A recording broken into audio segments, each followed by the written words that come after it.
Hello YouTube, it's Craig, Certified Technician here at ApplianceVideo.com. And today we're going to be taking a look at this Whirlpool electric freestanding oven. I'm going to show you, the consumer, how to enter diagnostics and do a couple of tests on it.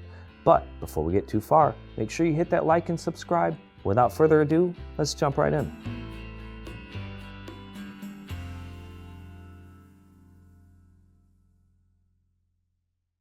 To enter diagnostics, it's very simple. All you want to do is press cancel, cancel, start. As soon as you hit this, it will show TST for test mode on the display.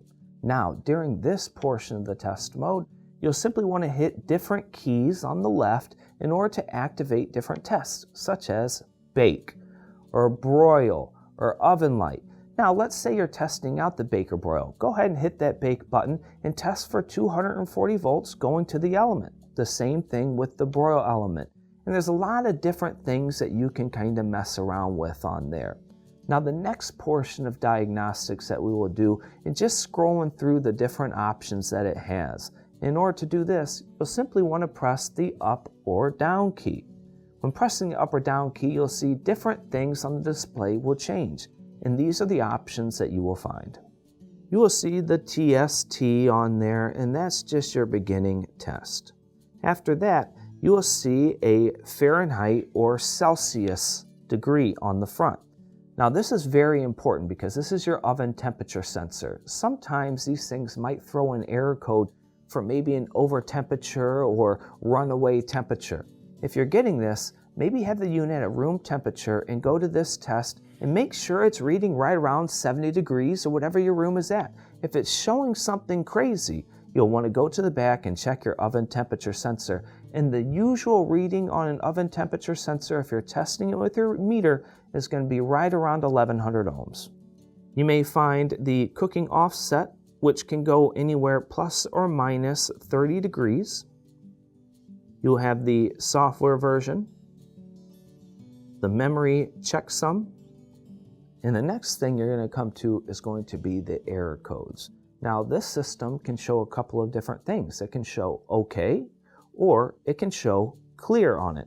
If it shows this, it means that it has no error codes, so they've been cleared out. But there could be a couple of different error codes that are stored inside your system. So I'll go ahead and read off a couple. You may find an F1 error code indicating that you're having an issue with the main control board. An F2 error code indicating that you have a shorted keypad. The F3 error code for an oven sensor open or shorted. F5 error codes for your door switches. An F9 error code for a miswired house. Or an F6 error code for an oven over temperature. If you have this oven over temperature, be very careful. Go to the back and make sure that none of your elements are fried or shorted out to the cabinet, and make sure that your oven temperature sensor is reading properly at room temperature. And then, when you're all done with that, go ahead and turn the oven on and see if the bake and broil comes on and stays on. If it does, typically this is a problem with the main control board.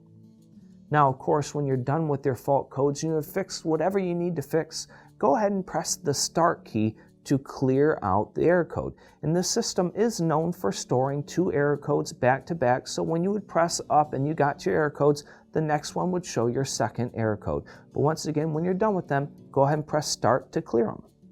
The next thing you'll find in the system, if you do have an error code, would be the accumulated days of operation before the error code, followed by the total accumulated days of operation in general on the oven.